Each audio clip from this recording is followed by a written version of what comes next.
प्यारे दोस्तों, मैं आज एक बार फिर आपसे बातचीत करने के लिए आपके समक्ष हूँ। आप में से बहुत लोगों को पता होगा कि हमारे गुरदासपुर से सांसद श्री विनोद खन्ना हमारे परिवार के बहुत करीब थे, क्योंकि मेरे बड़े भाई उनके राजनीतिक सलाहकार रहे इतने साल, और इस कारण हमारा श्री विनोद खन्ना साहब से मिलना जुलना, उठना बैठना बहुत होता था। हमारे परिवार को बहुत प्यार करते थे। एक बार हम बैठे हुए थे, बातचीत चल रही थी, तो मैंने उनसे एक प्रश्न पूछा कि आप फिल्मों की चकाचौंध छोड़ के, इतने बड़े ग्लैमर की दुनिया को छोड़कर संन्यास में चले गए, ओशो के पास चले गए, तो आप तो अभिनेता थे, एक्टिंग करते थे, वहाँ जाके आप क्या करते थे? तो उनका उत्तर सुनकर मैं अचंभित रह गया, चकित रह गया, जब उन्होंने मुझे बताया कि दिनेश, ओशो ने मुझे सबसे पहले माली का काम दिया। मैं सुन के हैरान हो गया, लेकिन विनोद जी ने जब अपनी बात आगे बढ़ाई तो उन्होंने बताया कि अगर हम कोई काम दिल से करते हैं तो सफाई करना, पोंछे लगाना, झाड़ू फेरना भी एक संगीत बन सकता है, नृत्य बन सकता है।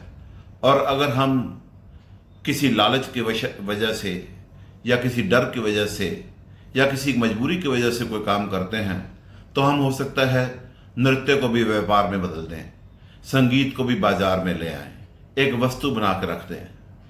मैं इस बात से बहुत प्रभावित हुआ। फिर मुझे बात याद आई स्वामी विवेकानंद के एक भाषण की।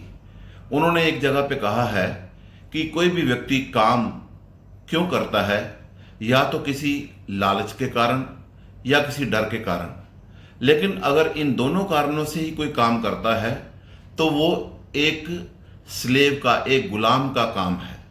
अगर हम काम को इसलिए करते हैं कि हमें ये काम अच्छा लगता है, प्यारा लगता है, तो हम उसके मास्टर हैं, हम मालिक हैं। इसीलिए हमें काम प्यार से करना चाहिए, और उसके अंदर we can put our heart and soul into our work if we love it.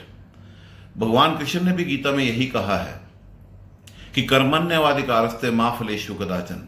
हम काम करें अपना कर्तव्य समझकर, इसका फल मिलना या ना मिलना हम भगवान पर छोड़ दें। अगर हम सिर्फ फल की ही चिंता करते रहेंगे तो हम काम ठीक कर नहीं सकते। मैं आपको एक उदाहरण देता हूं फुटबॉल के।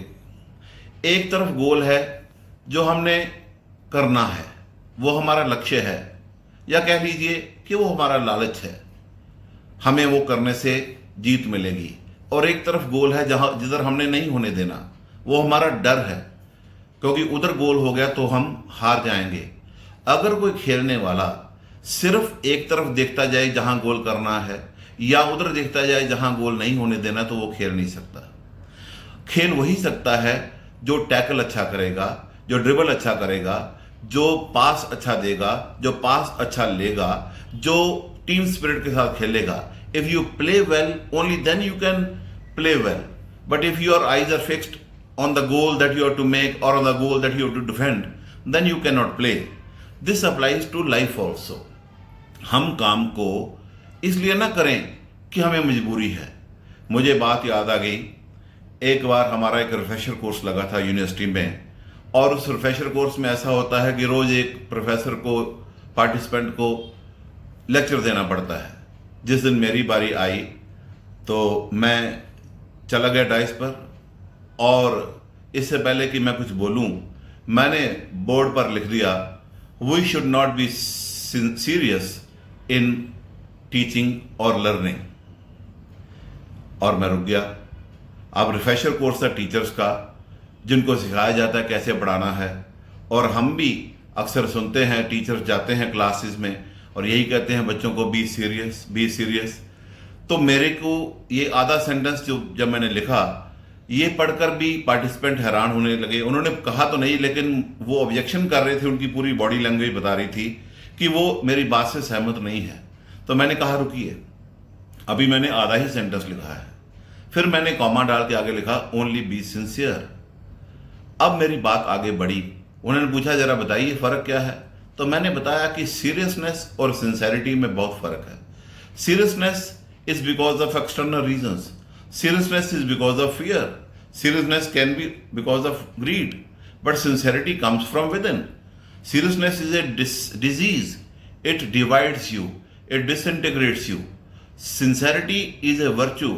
It integrates you, it unites you, it makes you one piece. आप काम करते हैं अगर दिल से, इम्तिहान नहीं है आप पढ़ रहे हैं तो इट इज सिंसेरिटी। पेरेंट्स देख रहे हैं आप पढ़ रहे हैं, इट इज सीरियसनेस। टीचर देख रहा है आप पढ़ रहे हैं, it is seriousness. But seriousness is ultimately a disease. Sincerity is a quality which comes from within. और इसी से बातें दो जुड़ी हुई हैं। एक होती है ट्यूशन, आजकल फैशन है कि हम ट्यूशन लफ्ज़ को बड़ा रिस्पेक्टेबल टर्म बना दी है, और दूसरा है इंट्यूशन। पहले लफ्ज़ इंट्यूशन था, बाद में ट्यूशन बना। इंट्यूशन है नॉलेज फ्रॉम विद इन और ट्यूशन है नॉलेज फ्रॉम आउटसाइड। आजकल हम बड़े शान से कहते हैं हमारा बच्चा ट्यूशन पढ़ने गया है, लेकिन हम उसके अंदर जो इंट्यूटिव पावर है, जो इंस्टिंक्टिव पावर है, उसको क्रश कर देते हैं। हम उसको डरा के रखते हैं, उसको लालच देते हैं, और इसीलिए शायद हम उनको बहुत बड़ा अचीवर नहीं बना पाते। इसलिए मेरी आपसे आज की इस वीडियो में यही कहना है कि हम काम को करें काम के साथ प्यार की वजह से, ना कि डर या लालच की वजह से, क्योंकि वही काम असली काम होगा। और फिर एक आपके अंदर एक एनर्जी आएगी, एक ऊर्जा आएगी, एक ताकत आएगी, और आप कह सकते हो कि हम भी दरिया है, हमें अपना हुनर मालूम है, जिस तरफ भी चल पड़ेंगे रास्ता हो जाएगा। मैं खुदा का नाम लेकर पी रहा हूं दोस्तों, जहर भी होगा अगर इसमें दवा हो जाएगा।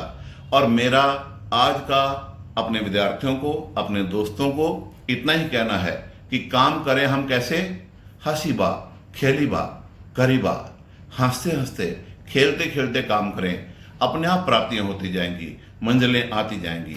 बहुत बहुत धन्यवाद।